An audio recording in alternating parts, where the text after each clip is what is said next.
Hello, Patriots. Welcome back to Mason Cable News. My name is Alexis Whitted. And I'm Kirsten Robinson. How are you doing, Alexis?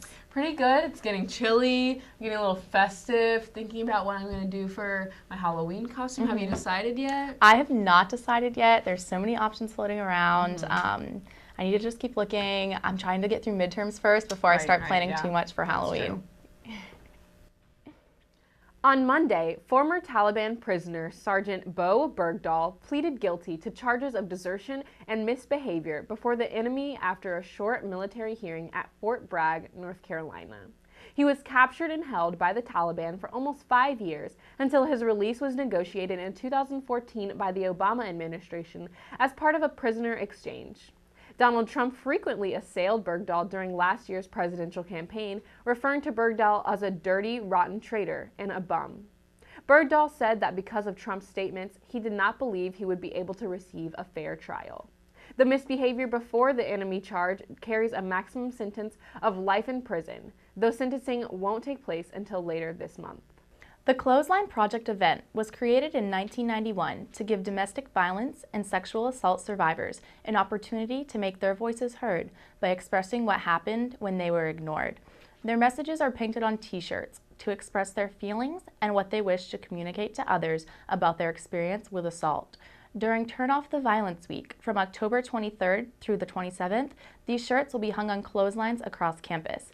If you wish to participate, shirt-making events will take place October 19th from 11 a.m. to 2 p.m. in the Patriot Lounge and on October 20th from 11 a.m. to 3 p.m. in the Sub 1 Quad.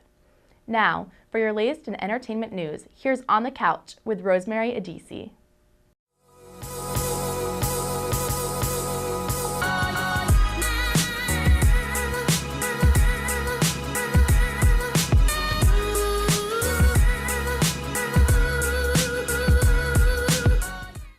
Hello Patriots, I'm your host Rosemary Adisi and welcome to On the Couch. I'm so thrilled to be your source for entertainment news weekly and cannot wait to fill you guys in on Hollywood news. For starters, let's talk about the queen herself, Rihanna.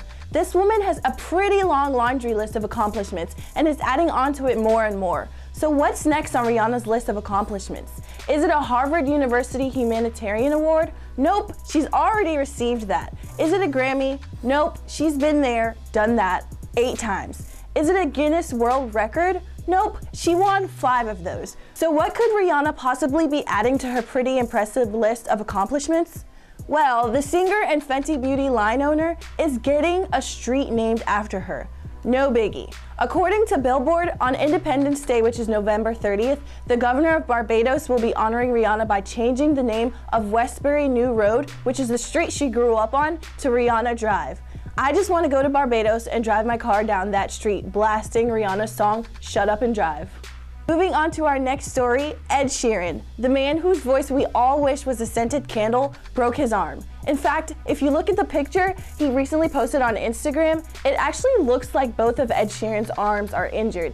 In the picture, Sheeran's right arm is in a cast and his left arm is in a sling. What could have possibly happened to his arm? Well, in his caption on Instagram, he wrote, "I've had a bit of a bicycle accident and I'm currently waiting on some medical advice, which may affect some of my upcoming shows. Please stay tuned for further news, Ed X."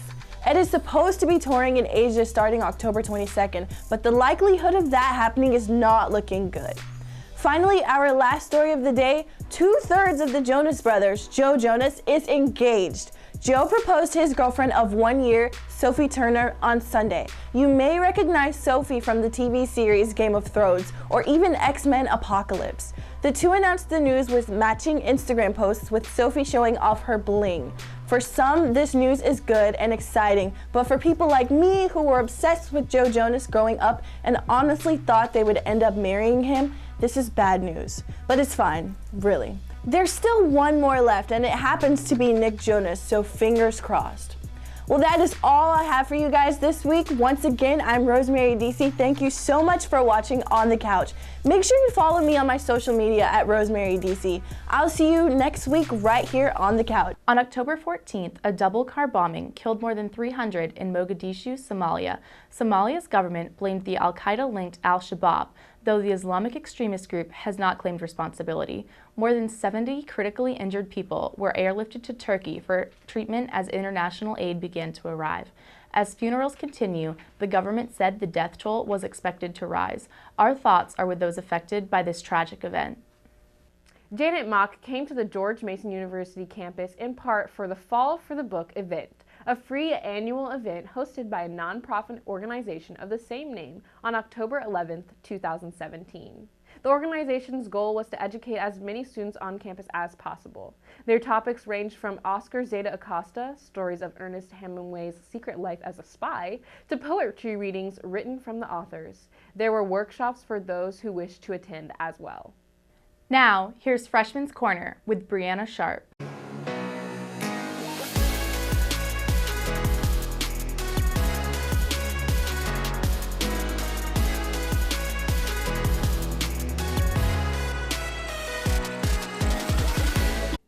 Hey y'all, welcome back to Freshman's Corner. I'm your host, Brianna Sharp, coming to you from Sub 1.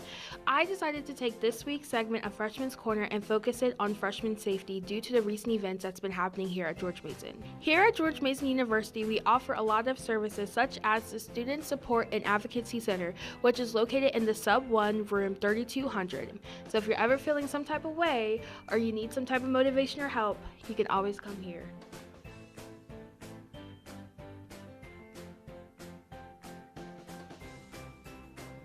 Hi, my name is Azra Ahmad. I'm a graduate assistant at the Student Support and Advocacy Center, also known as SSAC. Our office works to support students. We support survivors of sexual assault and domestic violence through our interpersonal programming.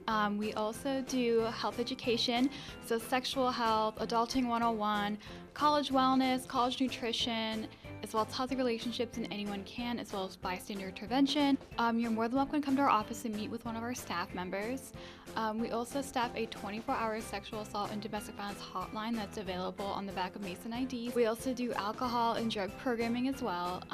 We have 21st birthday coming up today, as well as every semester for our students turning 21 who are interested in learning more about appropriate levels of drinking alcohol. And if you are food insecure as a student, you are more than welcome to come and make an appointment online at ssac.gma.edu.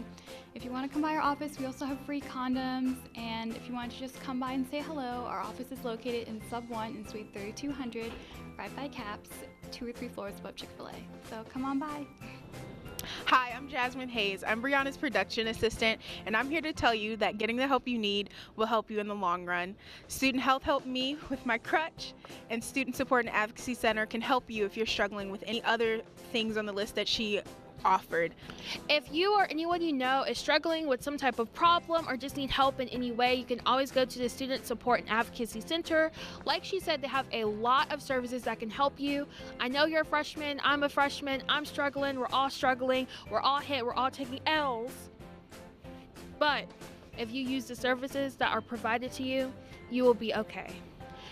Don't forget to tune into next week's Halloween segment of Freshman's Corner. It's gonna be spooky. We would like to take a moment to mention the serious tragedy that struck George Mason's Fairfax campus. The student was identified as 19-year-old sophomore Tristan Medina, who passed away on Saturday, September 30th after falling from a 5-story building window at Potomac Heights dorm. The hardworking student and a star football player in high school will be forever remembered by his family, friends, teammates, and Sigma Alpha Epsilon brothers. The fraternity held a vigil in North Plaza to memorialize him on the day of his passing. He will always be remembered. We'll now go to a quick commercial break. When we come back, we'll have Cody Borden with your sports report. Hello Patriots, my name is Cody Borden. Here's your sports report for this week. Coming off the exciting action of Mason Madness, Otis Livingston has been named the Atlantic 10 preseason All-Conference. This announcement was made Tuesday at the league's annual Media Day. All-conference players are selected by league coaches and select media members. The team's first game is November 10th against Lafayette. Men's golf senior Eric Edwards placed second after the first day of the Phoenix Invitational. He had a score of 5 under par, just a pair of strokes off the leader. Ellis Messian showed up ready to play on the first day as well. The senior only had 1 bogey in 28 holes. The Invitational will continue throughout the week. The Patriots are full of A10 honors this week. Women's soccer goalkeeper Louisa Mosser has been named the Defensive Player of the Week. After 8 saves and the team's clinched spot in the Atlantic 10 tournament, Mosser certainly earned this title. The team will play its final home game of the regular season tomorrow against LaSalle. At this point, it's no surprise that women's volleyball freshman Emily Conkin also received an A10 honor. The setter was named Rookie of the Week after averaging 10.33 assists per set in Mason's 3-0 sweep over Davidson. In the same game, Jordan Glass marked her season high in kills. The team goes into this weekend with 2 matches against Dayton and St. Louis, respectively. Men's tennis, Edward Ayers got the runner-up spot at the Navy Blue Invite this past weekend. He went 3-1 in singles and in doubles with partner Giuliano Buziano. The team will wrap up its fall season at the ITA Regionals from Thursday till Monday. That will do it for this week's Sports Report. Reporting from the Aquatic Fitness Center, I'm Cody Borden. Hello Patriots, this is Raven Royal with your weekly weather report, brought to you in part by the GMU Weather Club. We have yet another beautiful week ahead of us. An area of high pressure is beginning to push its way into our region, which will result in unseasonably warm and sunny conditions this week. This is the perfect week if you plan on going out. The high temperatures this week will gradually be increasing from the low 70s to near 80 on Sunday.